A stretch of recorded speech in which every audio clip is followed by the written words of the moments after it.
Hello to all friends, कसे आहात सगळे? रेडिओ MPSC गुरु ऐकताय ना? Radio MPSC Guru spreading the knowledge powered by spectrum अकॅडमीमध्ये तुम्हा सगळ्यांचं स्वागत. चला तर मग मित्रांनो, आजच्या दिवसाची सुरुवात एक सुंदर आणि प्रेरणादायी विचार ऐकून करूया. ध्येयासाठी अतोनात प्रयत्न करा.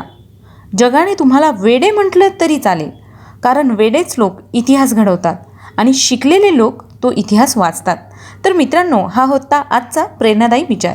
आत्ताचा क्षण पुढच्या सेकंदाला इतिहास होत असतो. यातले काहीच क्षण जगाला विशेष म्हणून अजरामर होतात. जाणून घेऊया आजच्या दिवसाची विशेष गोष्ट आजच्या 31 मार्चच्या दिनविशेष या सत्रात. आजचा 31 मार्च हा दिवस मार्च महिन्याचा शेवटचा दिवस आहे. आजच्याच दिवशी घडलेल्या घटनांचा आढावा घेऊया आपल्या दिनविशेष या सत्रात. आजच्याच दिवशी 1665 मिर्झा राजे जयसिंग व दिलेर खान पठाण यांनी पुरंदर किल्ल्याला वेढ्या घालण्यास सुरुवात केली होती. याच घटनेनंतर जगप्रसिद्ध पुरंदरचा तह झाला. 1649 आदिल शहाने शहाजी राजांना कैदेत टाकलं. याच वेळी शिवाजी महाराजांनी आदिलशाही किल्ले आपल्या ताब्यात घेतले. म्हणून शिवाजी महाराजांचा बंदोबस्त करण्यासाठी आदिलशहाने फत्तेखानास रवाना केले. शिवाजी महाराजांसाठी परिस्थिती फारच बिकट होती. एकीकडे वडील शहाजी राजे कैदेत होते, तर दुसरीकडे फत्तेखानाच्या स्वारीमुळे स्वराज्य धोक्यात येणार होते.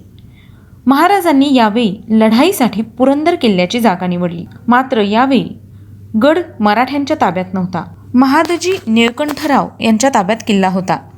त्यांच्या भावाभावांमधील भांडणाचा फायदा घेऊन महाराजांनी किल्ल्यात प्रवेश करण्यात यश मिळवले. या पुरंदर किल्ल्याच्या आश्रयाने मराठ्यांनी फत्तेखानाशी झुंज दिली आणि लढाई जिंकली. शिवाजी महाराजांना या पहिल्या लढाईतच मोठे यश प्राप्त झाले.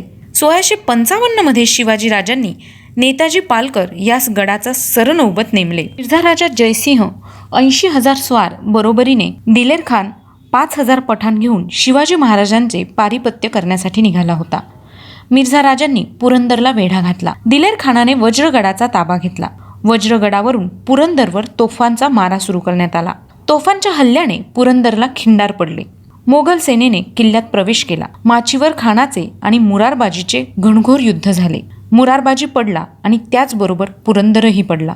हे वर्तमान जेव्हा राजांना कळले, तेव्हा त्यांनी जयसिंहाशी तहाचे बोलणे सुरू केले आणि 11 जून 1665 साली इतिहास प्रसिद्ध पुरंदरचा तह झाला. यामध्ये 23 किल्ले राजांना मोगलांना द्यावे लागले. पुरंदरच्या तहानुसार राजांनी आपले 23 किल्ले व 4 लाख होणांचे क्षेत्र बादशहाला दिले.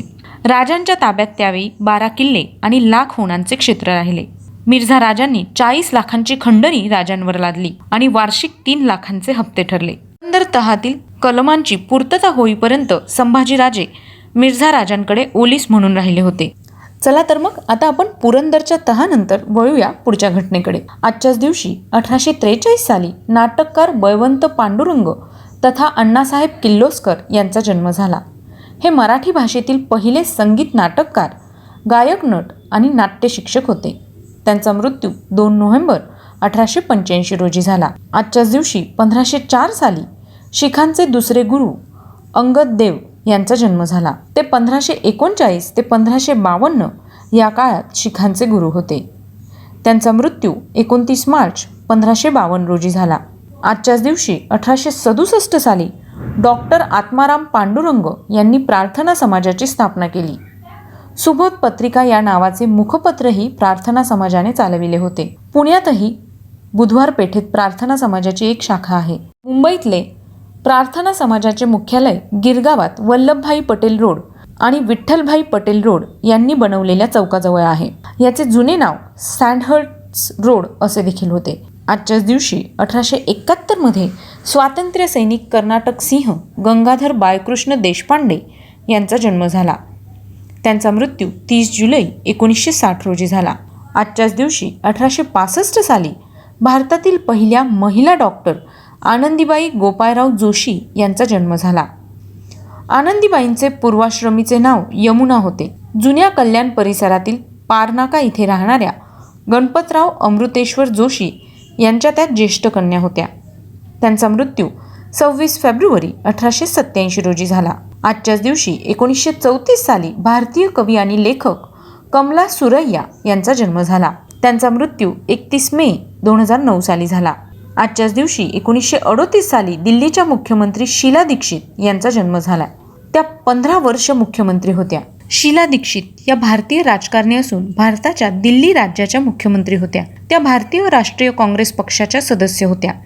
1998 सालापासून 3 वेळा त्या दिल्लीच्या मुख्यमंत्री पदावर निवडून आल्या व त्यांनी एकूण 15 वर्ष मुख्यमंत्रीपद सांभाळले.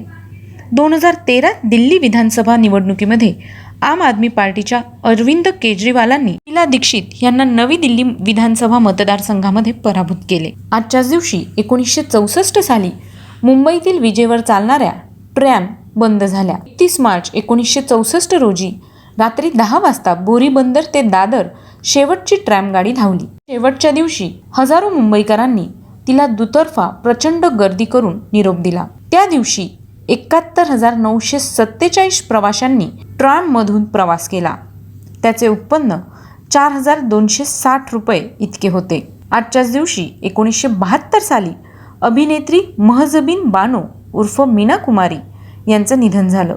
ही एक भारतीय चित्रपट नटी, गायिका व कवयित्री होती. यासाठी तिने नाज हे टोपणनाव धारण केलं होतं. तसेच अनेक चित्रपटात शोकात्मक व शोकांतक भूमिका केल्यामुळे तिला ट्रॅजेडी क्वीन असेही म्हणत असे. कधीकधी भारतीय चित्रपटांची सिंड्रेला असंही संबोधण्यात येत होते.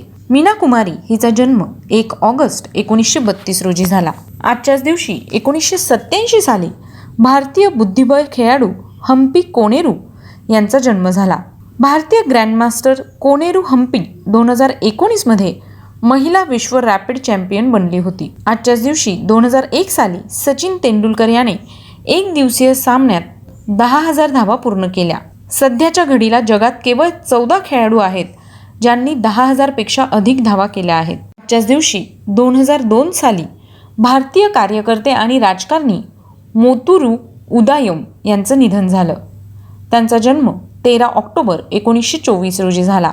आजच्याच दिवशी 1519 साली फ्रान्सचा राजा हेनरी दुसरा यांचा जन्म झाला. त्यांचा मृत्यू 10 जुलै 1559 साली झाला. आजच्याच दिवशी 1966 साली रशियाने ल्युना 10 हा चंद्राचा पहिला कृत्रिम उपग्रह अंतराळात सोडला. 1596 मध्ये फ्रेंच तत्त्वज्ञ, गणिततज्ञ आणि लेखक रेने देकार्त यांचा जन्म झाला.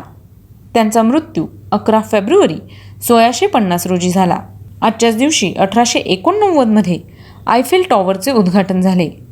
हा बांधायला 2 वर्ष 2 महिने व 2 दिवस लागले. आयफेल टॉवर ही 1889 साली बांधली गेलेली पॅरिसमधील एक जगप्रसिद्ध वास्तू आहे. आयफेल टॉवर ही फ्रान्सची सर्वाधिक ओळखली जाणारी खूण मानली जाते.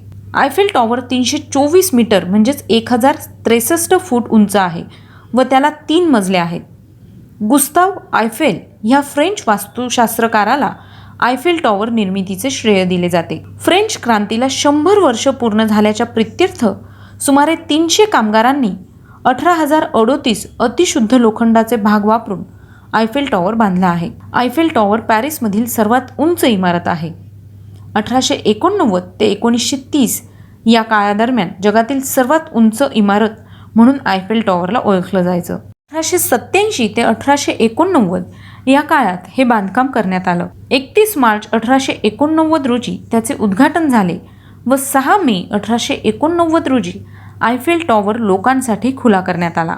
आयफेल टॉवरमधील धातूंचे वजन 7,300 टन इतके आहे. मित्रांनो, ही होती आयफेल टॉवर विषयीची माहिती. आता वळूया पुढच्या घटनेकडे. आजच्याच दिवशी 1913 साली अमेरिकन सावकार JP मॉर्गन यांचं निधन झालं. त्यांचा जन्म 17 एप्रिल 1837 रोजी झाला. आजच्याच दिवशी 1970 साली 12 वर्ष अंतराळात भ्रमण करून हे अंतराळयान पृथ्वीच्या कक्षेत परतले.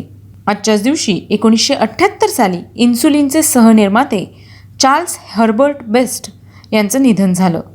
त्यांचा जन्म 27 फेब्रुवारी 1899 रोजी झाला. तर मित्रांनो, ही होती आजच्या दिवसाची विशेष गोष्ट, म्हणजेच आजच्याच दिवशी घडलेल्या घटनांचा आढावा आपण दिनविशेष या सत्रात घेतला.